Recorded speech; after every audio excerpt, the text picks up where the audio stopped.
Hello, hello, hello. Welcome to the Himalayas Diaries. This is your friendly neighborhood, Mr. Prakash from Nepal. So this is your diary, my diary, people's diary. Today I'm going to take you on a journey called Botanical Garden Journey, Godavari. And my journey starts from Koteshwar. Godavari is one of the popular hiking destinations in Kathmandu Valley. It's rich for wildlife and a splendid environment, my friends. Now we are about to reach Satapatra, where you can get public vehicles to the Botanical Garden, or you can go directly to Tranquility bus park. For me, I had booked a ride-hailing application called In Drivers, Uber version of Nepal. I had to pay 230 rupees only. That means $2 almost, yeah. Well, the distance from here, I mean Satapatra to Botanical Garden is around 10 kilometers. After Satapatra, drive is pleasant as it goes through less densely populated areas. It took around 20 to 30 minutes ride from Tranquility bus park or Satapatra Chowk. As you can see in the video, this is the Godavari bus park where you can get the bus from the morning until evening 6 p.m. Yeah. Well, I was traveling in the morning time. I didn't face a lot of traffic on the way to the garden. You cannot see a lot of vehicles on the road, right? On the other side of the road, you get to see beautiful, ever-welcoming trees and plants. You just imagine you feeling as if you were entering into big, the wilderness, yeah. You know what? I often think that when I go to a new destination, peace and happiness will be there waiting for me. That's exactly what I found in this place. Since it was in the spring season, the weather was very warm and cozy, and thoroughly enjoyed the warm and cozy weather with a nice gentle breeze. My friends, please do visit. I strongly recommend you to visit this place if you are ever coming to Nepal, and you never ever regret visiting this place. You just feel like a big wow inside your heart. So after riding a couple of minutes, we get to reach the place called Godavari town. It sits on the lap of the Pulchoki hill or Godavari hill. It's a small town where you find lots of restaurants, guest houses, and cafes, tea shops, yeah. I headed straight to the restaurant where I had to take my breakfast, coffee, and this restaurant is a very tiny restaurant, yet beautiful.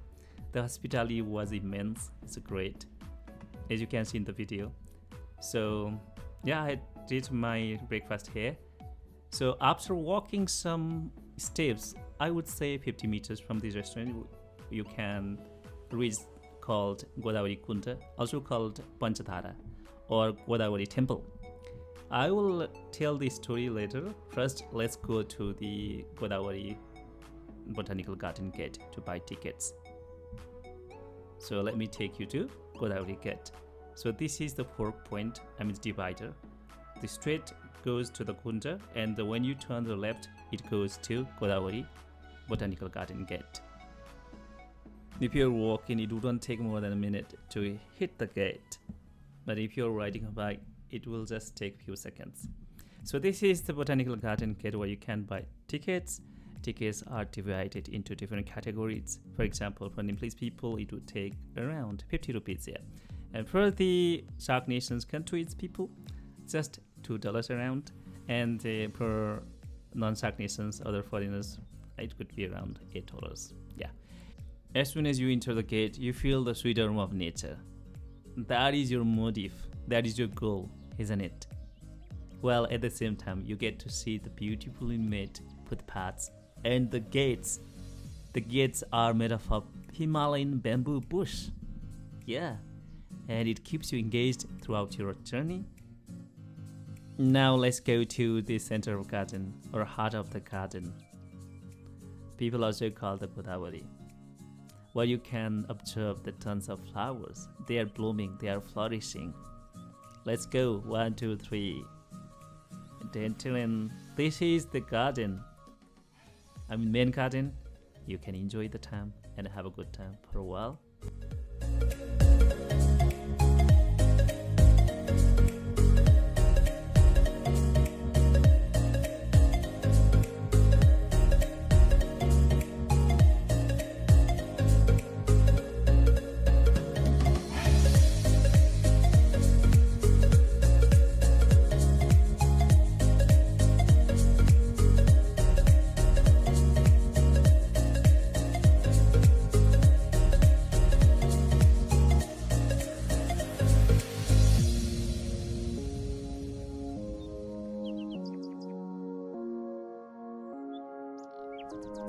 Well, I think you enjoyed the garden. Let's exit from the garden and let's roam around the outside the garden.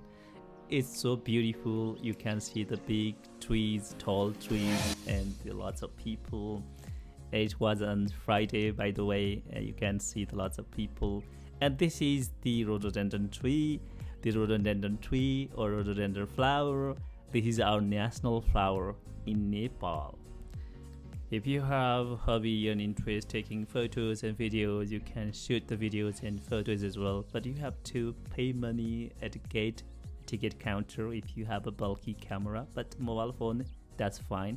I didn't pay money because I recorded the video from the mobile.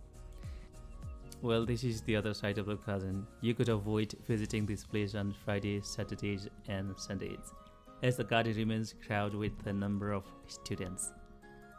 If you are yearning for silence and peace from the rustling and bustling life of the city for time being, please do not visit on Fridays, Saturdays and Sundays. Okay?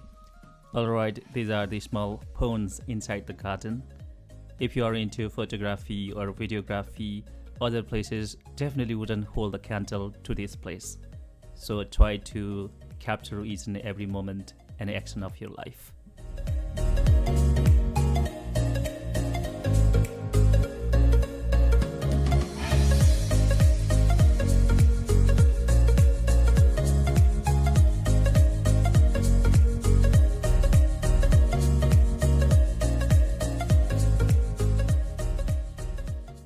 As I already mentioned that I was on Friday, so a lot of school children, they are playing in the ground. And my friends, there you go, the electric vehicle. If you want to take this vehicle, you can take, and for a round trip, I think it will take around $7-8 for foreigners. Yeah, for Nepalese, it would take around $2. Yeah. However, I want to recommend you to take the electric vehicle because we are here to walk and be intimate with nature and have some natural detoxification. Yes, this is the small resting place. The architecture quite a bit like a temple, right? And this is the real temple inside the garden. Now we are almost done with our today's journey. And how is the journey? Now we are almost at our exit point. There are two exit points. This is the place where we bought a ticket. This is one exit point. And we have another exit point. This is the other side of the garden. It is in the west part of the garden. You can exit from here too. And I chose this exit gate because I wanted to explore every nook and corner of the Godavari. If you head towards the south from the Godavari bus park, you will see this road. This road leads to Phulchoki hill station. Phulchoki is the highest peak in Kathmandu Valley, and this place is best for hiking and biking. Actually, I wanted to hike Phulchoki hill station too, but I have to put my plan on ice today. However, I would like you guys to roam around this part of the Godavari now. This is another route of Godavari where you can enjoy the walk, and it's traffic free. You don't need to buy tickets to roam around this place. You can take photographs or videographs as well, and there you can see the beautiful trees and plants. I thoroughly enjoyed my journey here. Well, this is picnic spot in Godavari. There are lots of picnic spots. You can enjoy the time with your family, friends and relatives, and this is a part of our culture in Nepal. I have mentioned in the beginning of the video that I wanted to explain this water spout Panchadhara, and at the same time I want to explain how did the name Godavari come about. And one says who went to a place called Godavari in India to do penance for killing a cow, which is considered sacred by Hindus in Nepal. So when he returned back to native village, this place, and he established a temple called Panchadhara. So this is the Panchadhara, 5 water spouts, and these waters are supposed to flow down to the river Godavari in India. Well, this is the whole story about the Godavari, real story, and how did the name come about. So big thank you to you guys. Thank you so much for being a part of my journey today, and hope to see you soon. Bye bye, see you, and keep supporting me. Thank you.